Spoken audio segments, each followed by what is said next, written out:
Okay, so just some quick thoughts. So,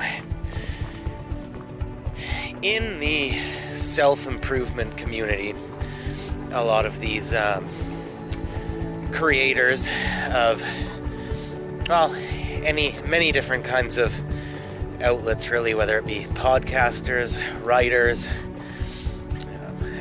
authors, bloggers, whatever, you name it, any sort of content creation of any sort in the self-improvement community tend to have something in common, and they say that they're known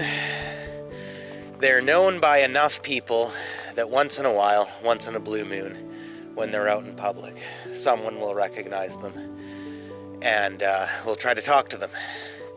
And they said it doesn't happen very often. It's kind of rare, but it does happen. So, they say it's nice. It's like,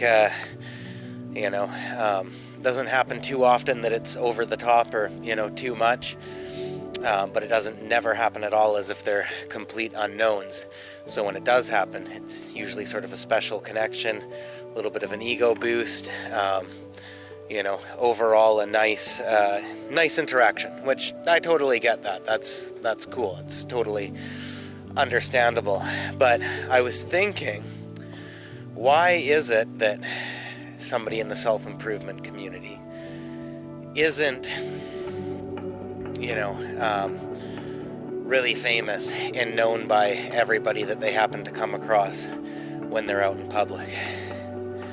Well, sadly, perhaps that's because most people aren't interested and perhaps don't really want to improve themselves. And maybe the people that they do recognize, that do get recognized everywhere they go, are actually a lot of times people that create stuff and that are a part of things that aren't good for us and aren't good for you. But, and perhaps because it's just the way our minds work, perhaps we, indulge more in the things that aren't good for us and recognize it more instantly and get more of a dopamine hit from that than things that are actually good for us. And of course, this is nuanced. It's not one way or the other. It's not a clean cut of good and bad, but it's just a kind of a mangled, cobbled together thought I came up with in my head as I'm walking here, and as I'm always delving into the self-improvement community. Just, love to hear your thoughts on that comment. Thank you very much.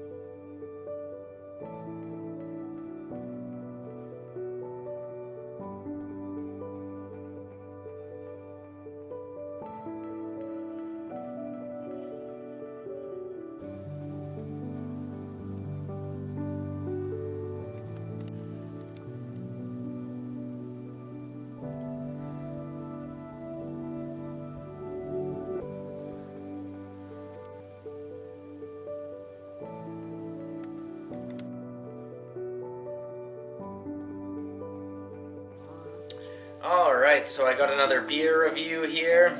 Now this is a gorilla-sized tall can. It's about several inches taller than a normal tall boy beer. And this is called a Gorilla Mode Thunder Punch Hazy IPA. It's made by Phillips Brewing Company, local here to BC. And it's 9% alcohol, so this is an intense beer. So I'm going to be slowly nursing this one for a while. We'll give it a quick shot and see what it's like.